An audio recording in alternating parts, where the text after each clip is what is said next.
Welcome to the Berea Podcast. This is Troy. This is Della. And Della, don't you love it when things seem to work out and there's method to madness? Yes.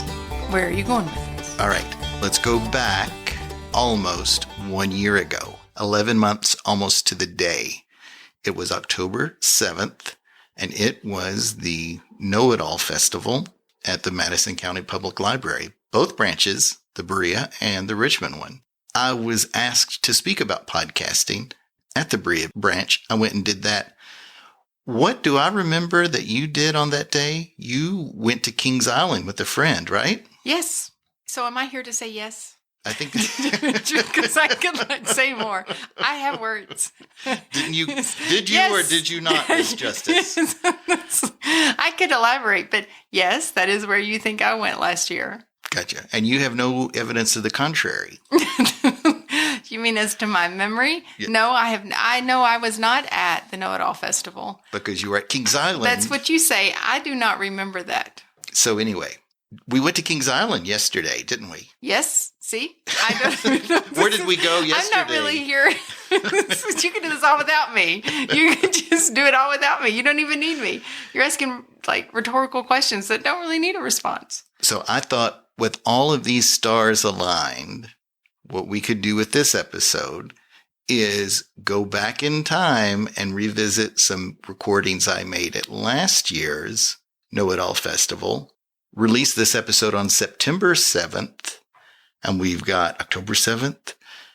I did a review episode on November 7th of last year, and here 10 months after that, we're revisiting the Know-It-All Festival because in 1 month, minus a day, October 6th, is this year's Know-It-All Festival at both Madison County Public Libraries. What do you think about that? Yes. Yes, I think that you have really done something with numerology there to make it seem like something more than, hey, it's timely. We're getting ready to have another Know-It-All Festival. Why don't I release some recordings I made way back at the last Know-It-All Festival? Yes. There's even one more thing that makes this time right. Was Mars in Venus's orbit? No. Last episode, talking about Weird Berea, Michael Cook talked about speaking at the Know-It-All Festival. And so this is help me with the word. Kismet. Is that how you say that? Yes. I don't know. And twice. The universe. And twice on Sunday. It works really well. Mm-hmm. And or timely and coincidental. It could be. Let the listener determine as they will. So let me. Are you saying that the universe is at work to make this episode? Is that where you're going with? Just lo and behold, 10 months, 11 months, minus a day. I don't really know what we're doing with all those numbers. No, exactly. Okay, in this, if you're looking for meaning, there's lots of things to point to meaning. If you're not looking for meaning, coincident. What are the know-it-all topics you're playing today? Okay. The first is about the person who presented about bird watching. Okay. But the conversation strays away from bird watching because she's so interesting in her different topics. So we'll get to enjoy that. Okay.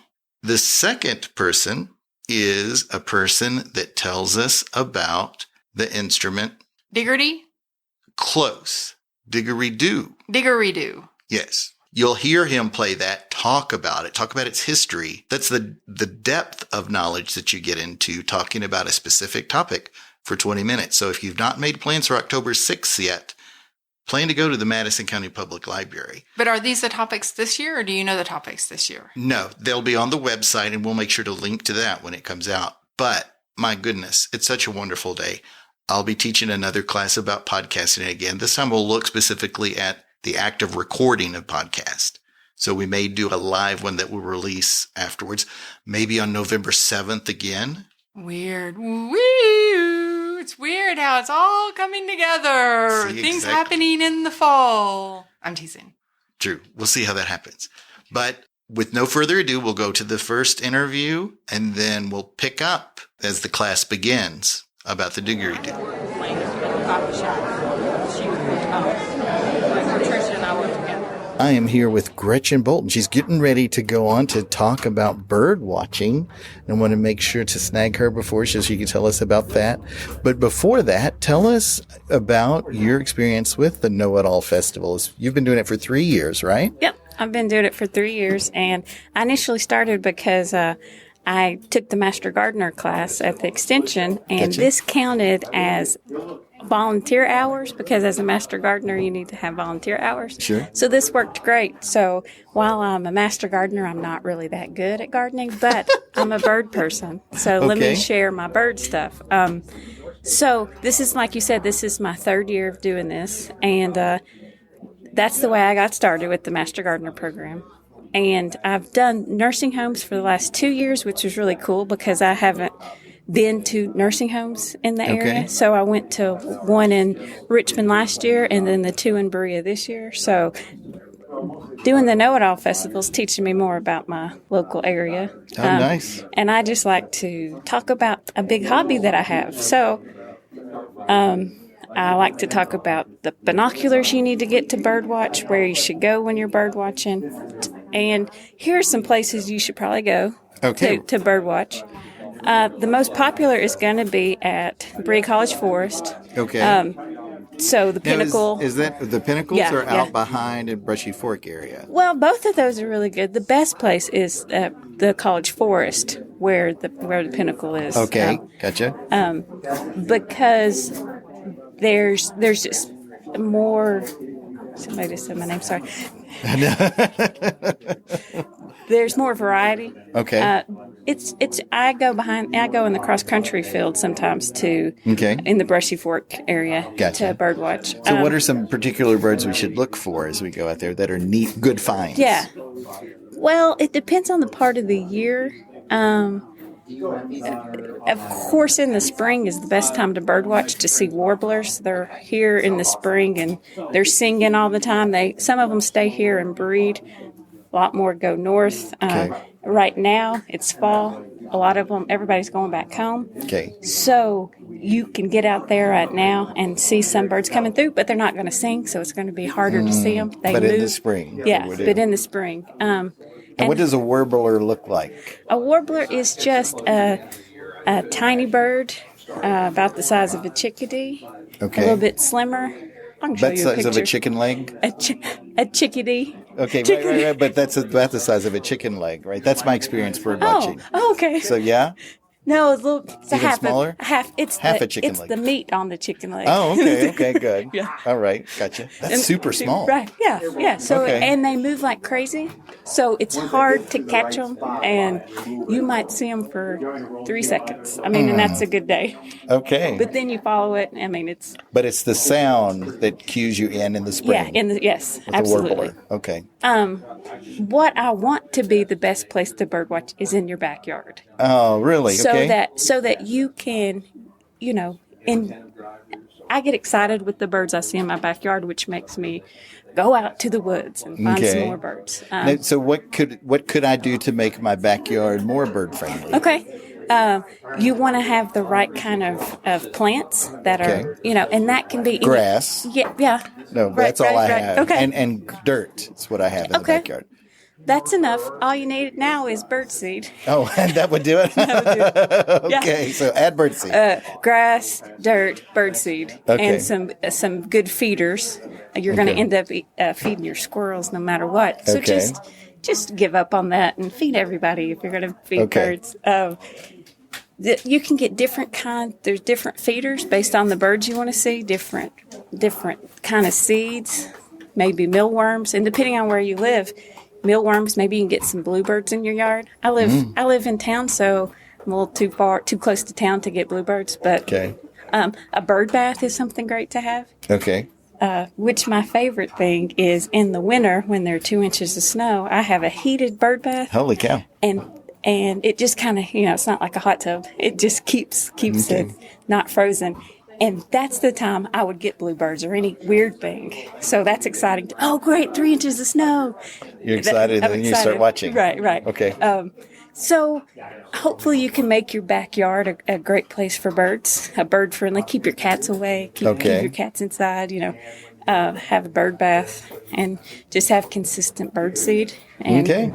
they- So reliability of keeping the bird seed Yeah. there. Okay. Right, that's right. good. All right. And then go out in the woods and just be patient, listen, look, and don't have great expectations, or else you might be disappointed. Yeah. But then maybe you hear a tap, tap, tap, tap. Oh, there's a woodpecker here somewhere, which is my gateway bird to make me a bird watcher is a pileated woodpecker, a bird pecker That's about like this a size. foot and Yeah, a half. right. Yeah, it's like a big chicken. Yeah.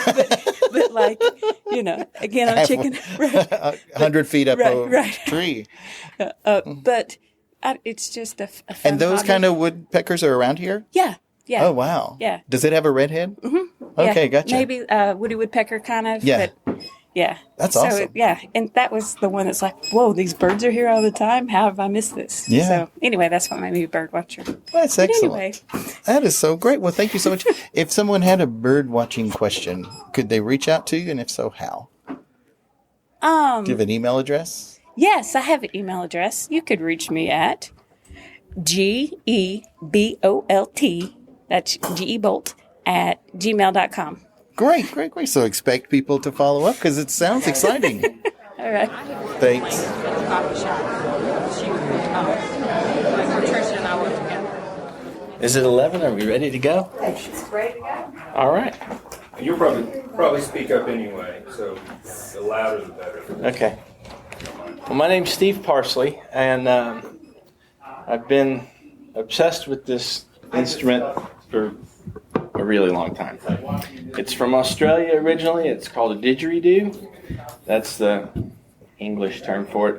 Yidaki is one of the Aboriginal terms for it. And this is actually an Australian-made, termite-hollowed eucalyptus didgeridoo. I didn't get it in Australia. I got it in Florida. It was brought in, and I picked it up at a place there. It's believed that as an instrument, it actually predates drums. No way to really know for sure, but it was used primarily in a I've lost the word now. I'm sorry, you guys. Ceremonial manner, but they did use it just for what they call corroborees or parties, get-togethers, and just as it's a rhythm instrument, is what it is. And really, really good didgeridoo players can mimic a huge number of animals with it. And they have all kinds of creation stories surrounding the didgeridoo. I've got some printouts here if anybody's interested in it. But I thought I'd kind of give you an example of what they sound like, and then if anybody wants to try and learn to play one, we can do that too. So this one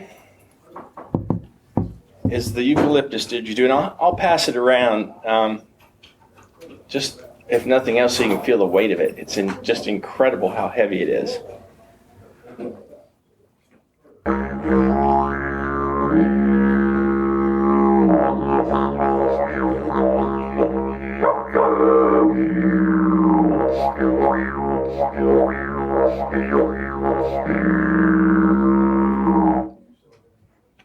So there's that one. And this one actually gets sounding better the longer you play it. The wood warms up and the moisture from your breath gets in there, and it actually resonates better. This one is, a friend gave this to me. It's made from agave. So they split it, they core it, there's just like a pith in it, and then put it back together and then coat it. And this one just hollers right from the beginning. It resonates really well.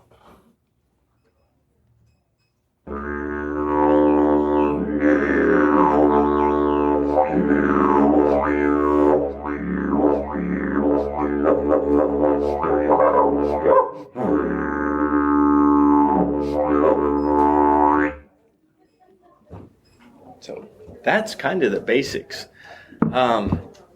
There's something that you do called circular breathing that allows you can play almost continuously. I mean, your head's going to get numb, your lips are going to get numb. But I've played for up to 25 minutes without stopping. And what you do is you use your cheeks as a bellows. So you if I come around this way, you can probably hear me sniff little shots of air as I play.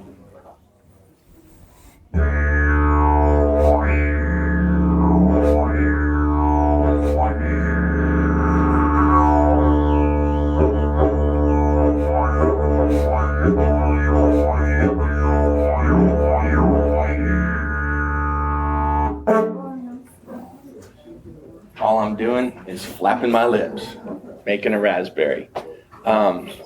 The trick to it is having back pressure. If you just try and do it standing here, it's very hard to do, to get that circular breathing and that continued buzz of your lips. So it's really, I'm just going, and some of the sound variations you hear are opening up my throat, obviously barking into it, growling into it, but also moving your tongue like when you whistle. It's the same thing here. So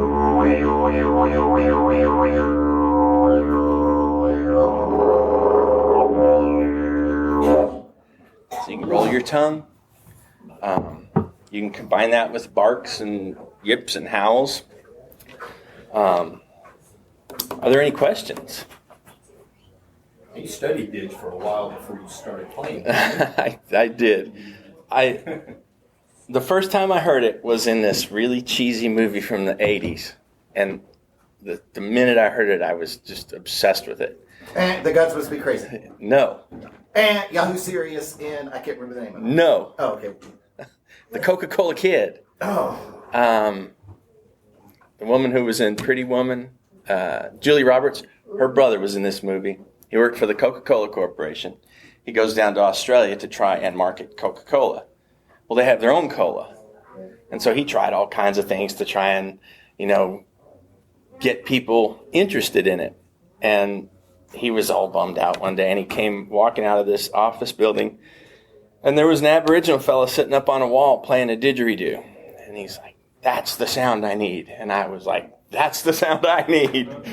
So I actually started from that moment trying to find out as much as I could about it, and found out that it was actually a ceremonial instrument, and they had a lot of rules about who gets to play it and, that sort of thing. So it's going to sound crazy, but I spent the next 12 years before I ever played one or even tried to play one reading about it. I learned a lot about the Aboriginal culture, getting every piece of music I could find that had didgeridoo in it. I called people in Australia, I called people in California and said, "Can you play that over the phone for me? I want to hear what that sounds like." And I was living in Colorado at the time, I moved to Florida, and I was miserable and hated every second I was there. And that was kind of the kickoff point for me to decide, I need to learn how to play this thing. This is kind of the point. Well, I could almost instantly make that drone sound because I had spent over a decade learning about it. It was the circular breathing that took me a while. And what I did is I made myself a little short didgeridoo out of PVC pipe, a little longer than this. And I had an hour's commute each way to work. And I would drive up the turnpike, and it was during slow times, so there wasn't a lot of traffic. And I would prop that didgeridoo up on the dashboard of my truck, and I would play all the way to work and all the way home.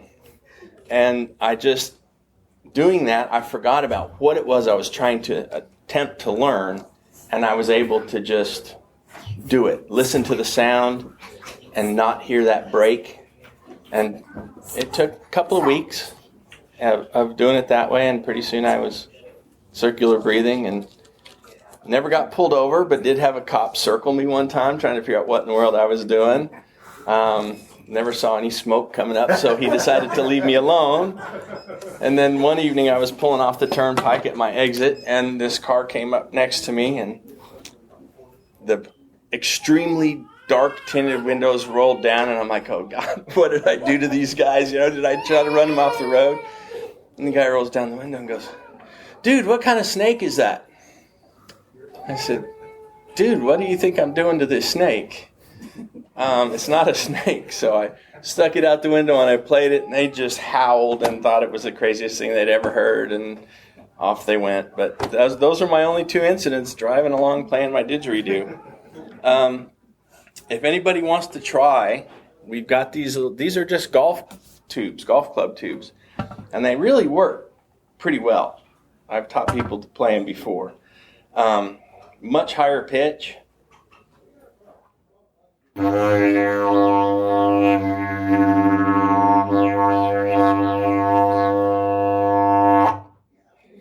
But easy to play.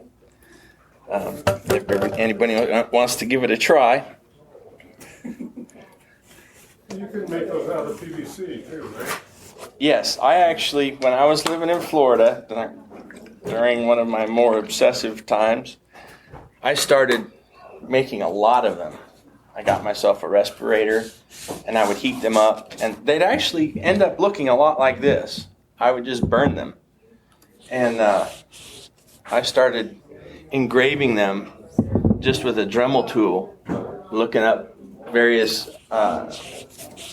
Aboriginal dot pictures and things that I thought I might be able to do, and ended up, I can't remember where I was, but somebody saw them and I started selling them, and that was never really my goal. And then I was asked to put them in an art show, so I had about 20 in an art show and ended up selling all those, and it was fun. So I noticed when you blow it, you're blowing like out of the side of your mouth as opposed to like A lot of people do play off the front of their mouth.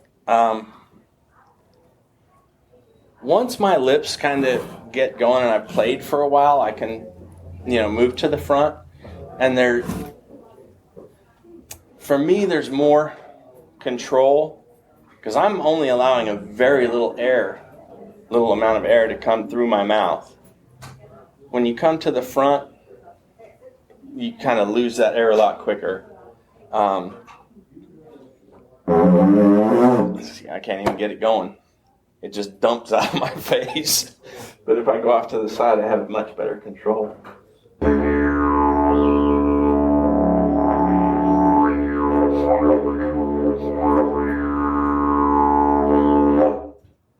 I can work my way around to it if I want to do it that way.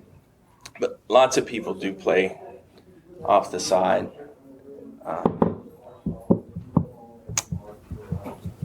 Anybody want to? Yes. Is that instrument exclusive to Australia? Yes. So There are similar things.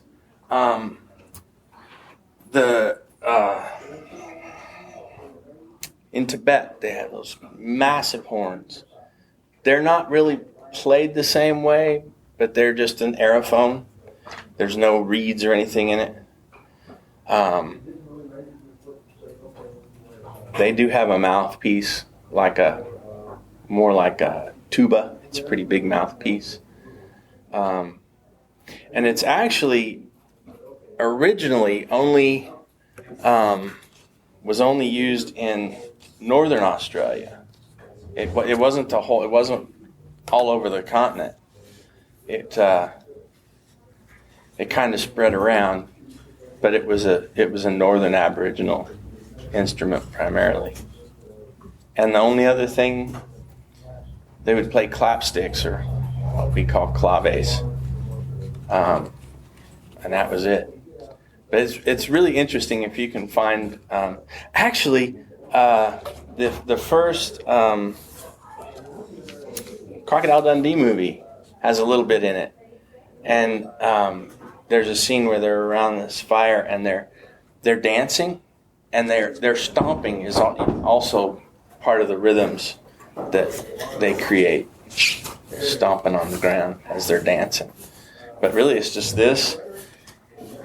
The rhythm of your breath kind of sets the pace and the speed, and you just go with it. Some people will wear rings on their fingers and just clap, keep time on it. And I'm not that coordinated. I can't do that. How big do they get? What's that? How big do they get? Oh, they get quite a bit bigger. I would love to have one that has a big bell on it. These are both. Well, actually, I think this is a C note, and this I think is a D. But yeah, some of them have big bells on them, and they get pretty long. So did the Aborigines actually tune them too? Only by cutting off the length. I mean, they didn't know what a C and a D was, but they knew the sound they wanted, Gotcha. and so they would just change the length of it. The diameter has almost no effect on what key it is. Yeah. It's almost purely the length. It'd be like an organ pipe that way. What's that? It'd be like an organ pipe that way. Yeah, and there's actually people that have been. I tried it one time and it was kind of cool, but it wasn't something I wanted to keep messing with. Making a slide didgeridoo Yeah. out of PVC pipe and a grommet. I don't know what else to call it. And you could have little marks for C, D, E. You could. Yeah. Those were kind of fun. Just to, And eventually you end up with the trombone. yeah, that's really what it was like. It was just like a trombone. I'm willing to try. All right. Well, grab one of those, Okay. and you're going to want to put it fairly tight against your mouth Okay. because you don't really want the air going around Do you it. want this piece for tomorrow? Yeah, that piece right there, Okay. and just snug it up there real good, and just like a raspberry. There you go.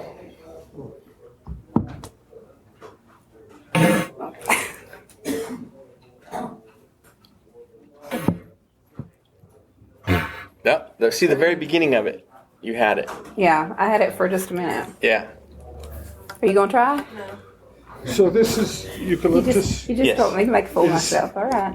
Is this the only wood that the termites will hollow out like this? Yeah. The reason, yes, because the Sure. cambium Bring it layer over to you. is toxic.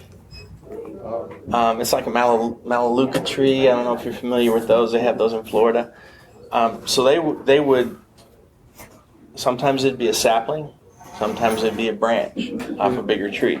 But they'll just hollow it out, and that cambium layer, the cambium layer is right next to the wood under the bark. That's protective to them. It keeps other things from trying to get at them. Right. And yeah, they just hollow it out. The Aborigines will go around with a thumper and knock around, and The trees are dead, right? After they hollow them out like that? not necessarily. Oh, If it's really? a sapling, yes. Yeah. But if it's a big tree, no, they'll just take a branch and Oh, they'll I just see. be in a particular branch. Oh, well. Yeah. There was for a while a problem with the commercialization of them. And some of these woods were just getting decimated. And they'll actually seed them. They'll catch termites, bore a hole, start a hole, dump the termites in there, and Okay. artificially create a termite hollow didgeridoo.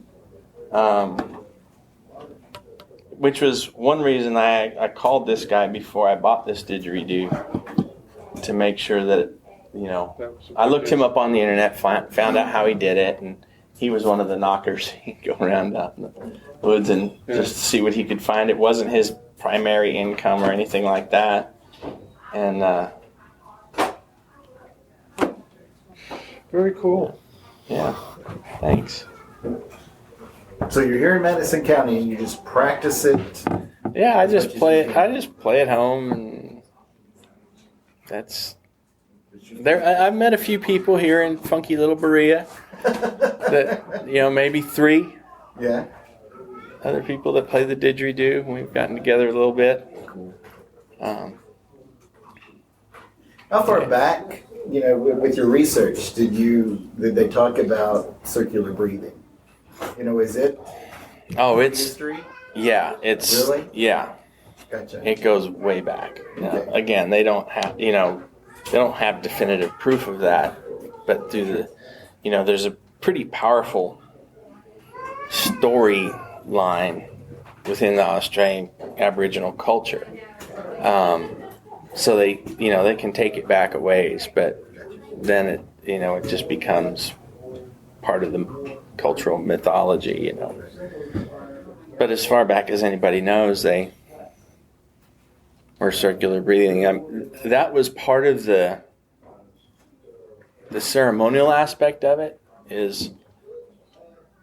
I'm sorry, I don't know what that says. I can't. Oh, am I about out? I'm out. One ceremonial aspect of it. When you play a really long time, you kind of get lightheaded and you get a little trippy. Which it really is true. I mean, it's like hyperventilating, And there's times with the circular breathing. I need to clean that one. That you end up with carbon dioxide building up in your lungs, because depending on your rhythm, it's you're sniffing, your cheek bellows changes the sound a little bit, so you have to incorporate all that into a rhythm. So if you're playing fast, you might be sniffing way more than you're exhaling. So the barks, the yips, things like that will actually help expel that. So that's part of the reason you'll hear that in there. And there have been times when I've actually, rather than sniff, I've exhaled, bellows my cheek, and exhale through my lungs, just to get that, lightheadedness out of there and get some fresh oxygen in. So that's my story. Thank you. Thank you so much. You're welcome. Coffee shop. Patricia and I work together. All right, everyone. Thanks so much for listening. Again, do come out to the Madison County Public Library, either the Richmond branch or the Berea branch, on October 6th, 2018. 2018. Absolutely. Yes. Anything you want to say, dear? Yes. Okay. Thanks so much for listening. We'll talk. Okay. Go ahead. We love our libraries, and I don't really have anything else to say. I just felt like I should say something because you asked. But really, I don't know what to say. All right. Well, listen, thanks so much for listening. Talk to you next week. Bye. Today is why I stay.